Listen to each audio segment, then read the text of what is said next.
Ingat Pak, asas hukum mengatakan salus populi suprema lex exto, bahwa keselamatan rakyat adalah hukum yang tertinggi. Bayangin Pak. Bagaimana cara-cara mafia itu tadi? Satu, yang saya katakan mencatut nama hakim. Ada juga yang sekarang itu masyarakat tuh memesan perkara, ngijon. Perkaranya belum ada sudah dipesan. Misalnya ya Pak Gayus punya kasus. Belum disiden, sudah ada yang datang ke pengadilan, nanti hakimnya ini ya. Gitu udah. Nanti polisinya yang nyide ini ya, pasalnya ini ya. Itu bukan rahasia. Bukan rahasia itu.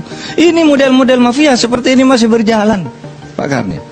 Sehingga orang sekarang kalau punya kasus besar tidak mencari pengacara yang hebat, profesional dalam arti betul-betul hebat. Cari yang punya lobby politik. Pengacara yang tidak ngerti apa-apa tapi punya hubungan politik dengan penguasa, dengan partai, dengan DPR. Cari pengacara yang setengah-setengah badut aja, tapi dia bisa. Dia profesional karena ilmunya, yang profesional karena ilmu hukumnya itu banyak yang tidak laku. Ini negara ini cara berhukumnya udah rusak dan dirusak, sehingga saya katakan malas saya bicara yang kayak gitu-gitu. Biar aja tambah busuk, pada akhirnya kebusukan itu akan runtuh sendiri kan suatu saat. Kalau ini yang begini-gini diterus-teruskan ya sudah, silahkan aja. Apa yang mau kau lakukan, lakukan aja. Mumpung Anda masih punya posisi untuk melakukan itu. Tapi suatu saat itu bisa akan memukul dirinya sendiri ketika orang lain menggunakan cara yang sama. Ya, yang juga untuk melawan kepentingan orang yang suka begitu. Bukan Pak, misalnya mereka menafsirkan, hakim itu menafsirkan ini berlaku bersyarat gitu Pak, bukan itu ya? Oh, enggak. Nah itu lagi. Kalau berlaku bersyarat itu istilahnya, kalau di Mahkamah Konstitusi itu istilahnya conditionally konstitusional bersyarat. Konstitusional bersyarat. Kalau di Mahkamah Agung karena yang diuji itu bukan konstitusionalitas melainkan legalitas, maka namanya constitutionally legal. Ya. Kasus kopetnya PK 7 terdakwa kasus Vina ditolak. Kasus Vina kurang viral apalagi coba? Semua karena ulah si monyet Burhan Dahlan tuh, si hakim MA yang menolak PK ke-7 terdakwa kasus Vina. Mana nih para buzzer-buzzer ya Prabowo yang sering ngagul-ngagulin tuh, waduh ganti presiden sekarang kita bersih-bersih. Mana juga yang sering muji-muji admin Gerindra gercep-gercep, mana? Dari awal gue udah yakin banget ini akan terjadi. Karena kalau PK ke-7 terdakwa dikabulkan, maka hakim yang dulu memvonis, terus para polisi-polisi yang dulu menginvestigasi salah tangkap itu mereka bisa dijerat hukum kan. Makanya itu mereka semuanya kong kali kong. Makanya gini-gini ya, ini si monyet Burhan Dahlan itu harus diaudit untuk kekayaannya. Dia pasti dapat suap. No viral, no justice. Tidak ada di dalam putusan itu yang menyatakan bahwa ada hubungan antara niatnya, niat jahatnya itu dengan perbuatannya, dengan akibat matinya orang. Lah, dia bilang yang dendam adalah Peggy dengan Dani, kemudian Andi yang ngajak orang membunuh. Andi yang menyuruh membunuh. Andi menyuruh bilang, itu orangnya lewat, itu saya benci sama itu orang, itu saya ada masalah dengan itu. Masa terus 7 orang itu ikut dan tidak ada persiapan, tidak ada cerita bagaimana caranya mengajak, tidak ada itu. Bagaimana mengajak 7 orang itu? Tidak ada. Dalam putusan itu tidak ada cerita. Tidak ada diuraikan. Tidak diuraikan bagaimana caranya mengajak orang ini. Ya mestinya yang kata Reza Indragiri itu kan seharusnya, kalaupun misalnya di dalam cerita itu tidak ada, tapi paling tidak ada di dalam masing-masing mereka punya handphone itu bisa digali bagaimana cara mereka berkomunikasi sejak awal sehingga sampailah perencanaan itu bisa terrealisasi. Itu tidak ada. Tidak ada. Jadi ini semakin membuat terang ya. Semakin membuat terang bahwa kasus ini sepertinya kasus peradilan sesat ya. Peradilan sesat. Hukum yang diajukan bukan bukti baru. Dia tariklah pasal KUHP 163 atau 16 berapa itu ayat 2. Tidak ada argumentasi apapun mengapa ekstraksi HP itu ditolak. Bukan bukti baru, hanya karena penggunaan diksi baru lama, yang tidak ada kaitannya dengan keadilan bagi rakyat. Inilah Pak ya, bagaimana mengabaikan scientific crime Kapolri ya, Listio Sigit Prabowo pernah mengungkapkan bahwa minimnya Scientific Crime Investigation pada kasus Vina Cirebon pada tahun 2016, dan itu sudah diakui.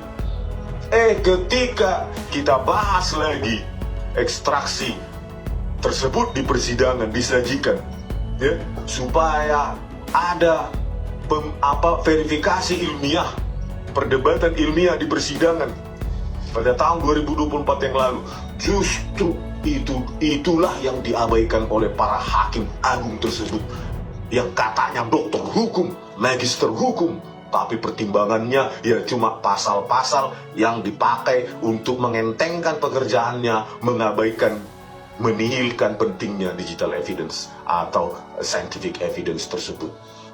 Oke Pak Prabowo, inilah mungkin mewakili perasaan masyarakat yang ada di Indonesia. Ya, kalau ini dibiarkan, para hakim agung yang dibayar rakyat di atas sana dengan enteng mengabaikan bukti-bukti ilmiah tersebut yang bisa melepaskan ke-8 terpidana tersebut, maka rakyat Indonesia tidak ada lagi harapan lagi hidup di Indonesia ini, tinggal ciduk, terus nanti dibutuhkan orang yang kesurupan.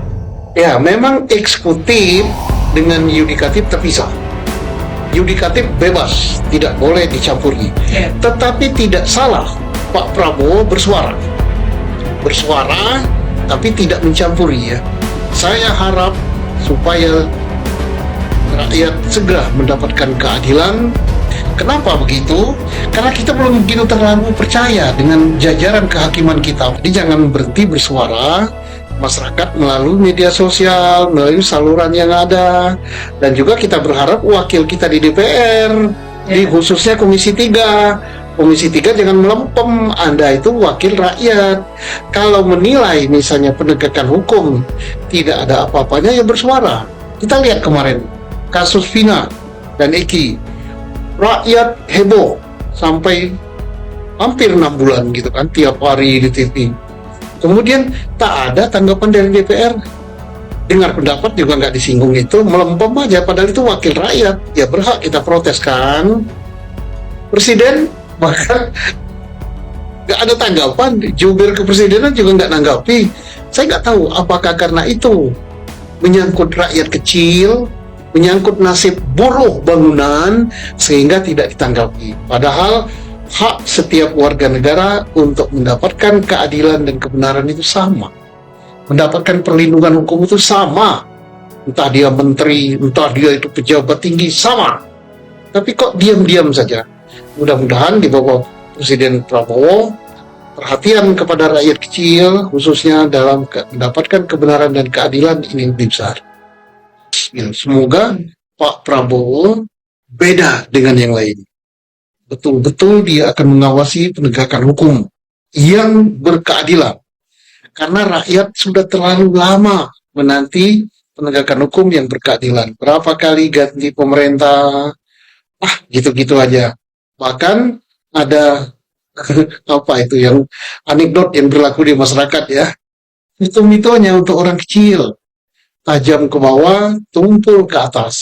Nah, kemudian ada lagi anekdot yang dikatakan oleh Pak mantan Menko Polhukam Mahfud MD, bahwa seolah-olah itu bisa direkayasa.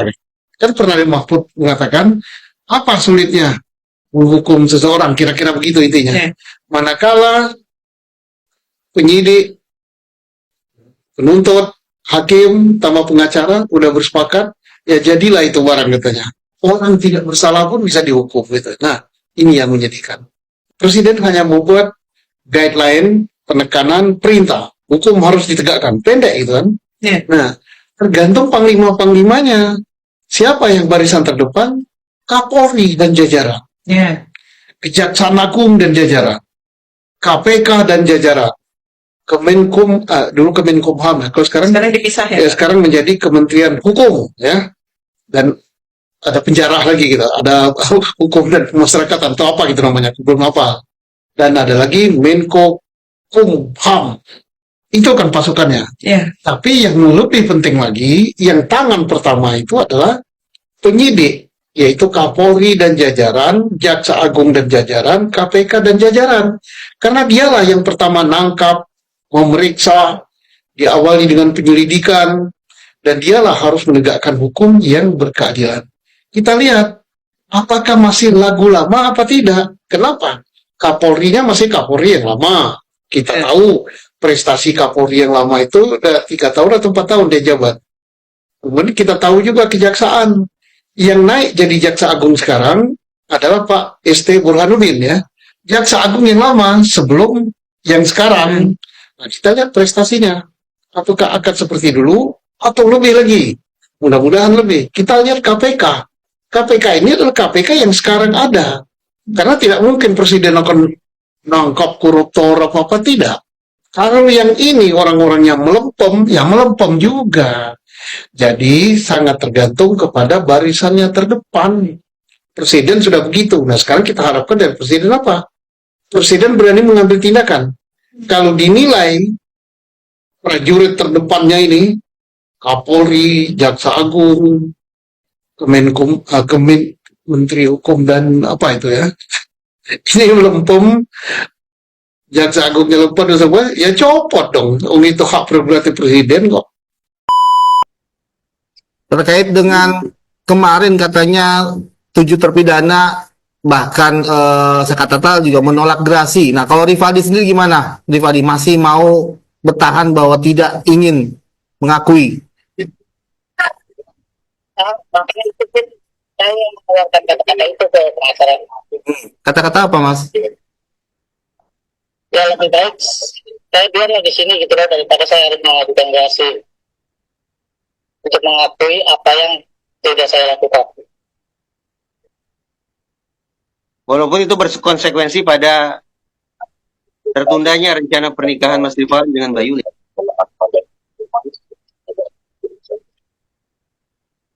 Ya walaupun itu akan mengakibatkan tertundanya pernikahan Mas Rifaldi dengan Mbak Yuli ya Mas Rifaldi ya.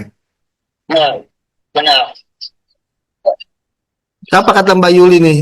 Masih tetap akan bertahan menunggu atau gimana mas? Insya Allah masih akan tetap bertahan. Apa kata-katanya ketika PK itu ditolak ke Mas Rifaldi dari Mbak Yuli? Ya dia sendiri itu nangis, dia pun sendiri nangis, tidak kuat. Tapi dia masih mampu untuk support saya, untuk menguatkan saya di sini gitu. Itu yang sangat saya hargai gitu loh. Saya pertimbangkan, makanya ya saya insya Allah kali ini saya tidak salah memilih gitu. Insya Allah kali ini tidak salah memilih sebelumnya emang sudah ada yang lain. Ya ada tadinya mah. Gitu. Mas Rifaldi ada lagi nggak yang mau disampaikan mungkin untuk Sobat DN? Pertanyaan terakhir deh dari saya pertanyaan. Mas Rifaldi tidak ada rencana dengan Mbak Yuli bahwa tetap melangsungkan pernikahan. Walaupun kemudian ya Mas Rifaldi di dalam sementara Mbak Yuli di luar. Tidak ada rencana pernikahan atau membangun keluarga semacam itu, tidak ada. Ada rencana. Ya kalau sepenjung juga ada titik terang dari permasalahan ini, ya saya mau nggak mau ya harus melangsungkan pernikahan di sini gitu. Itu pun harus ya antara keluarga lah ngobrolnya gitu loh, keluarga dia dan keluargaku gitu. Jadi walaupun di dalam Mas Rifaldi tetap akan melangsungkan pernikahan dengan Mbak Yuli di luar ya? Iya. Mbak Yuli, Mas Rifaldi, apa yang ingin Mas Rifaldi katakan nih ke Sobat DN yang banyak banget ya tanggapan miring ke Mbak Yuli nih?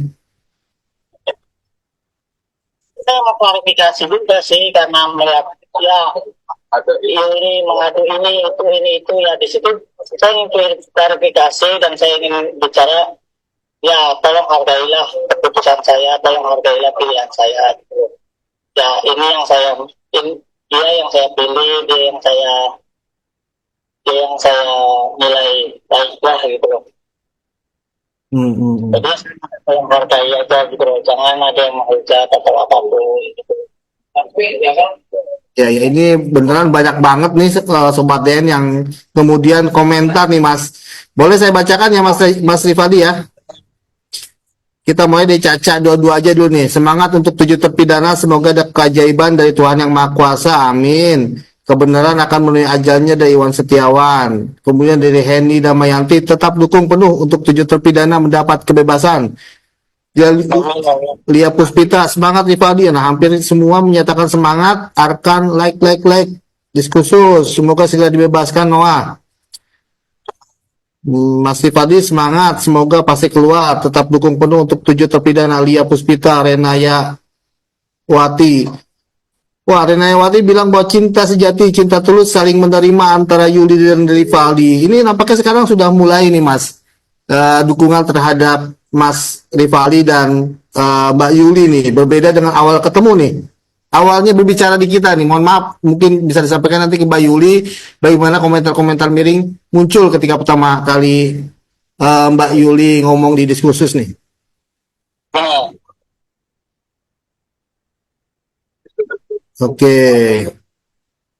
Oke, banyak banget nih sekarang dukungannya. Sekali lagi kepada Mbak Yuli dan Mas Rivaldi, semoga bisa menjalaninya dengan semangat dan tetap tunggu. Dari Dewi Lestari juga, Alfaijan, channel Karin, semua nih Mas, sampai 1.500 saat ini yang menonton secara live. Terima kasih. Ada lagi yang mungkin mau disampaikan Mas Rivaldi? Sudah cukup. Mas Rivaldi, saya kebetulan semenjak kasus ini terangkat dan bertemu dengan Pak Asep di Cirebon, terus-terusan koordinasi, ngobrol sampai tadi malam, tadi pagi barusan, saya nggak ngomong nih, mau ngobrol dengan Mas Rivaldi. Bapak sudah tahu sih. Oh sudah. Kondisinya sekarang Bapak sedang sakit nih Mas Rivaldi, sedang ke puskesmas tadi, sampai 179.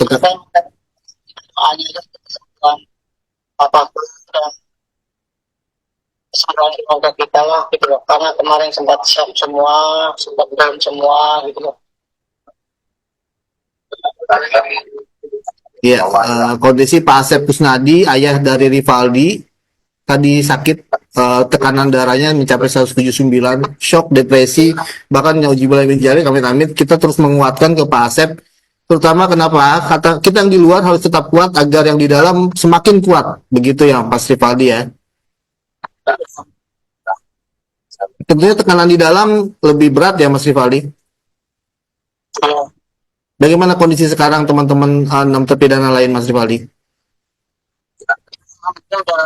Sedikit tenang lah, sedikit ya, kita sama-sama saling menguatkan, saling mendoakan aja yang terbaik, sama-sama berdoa.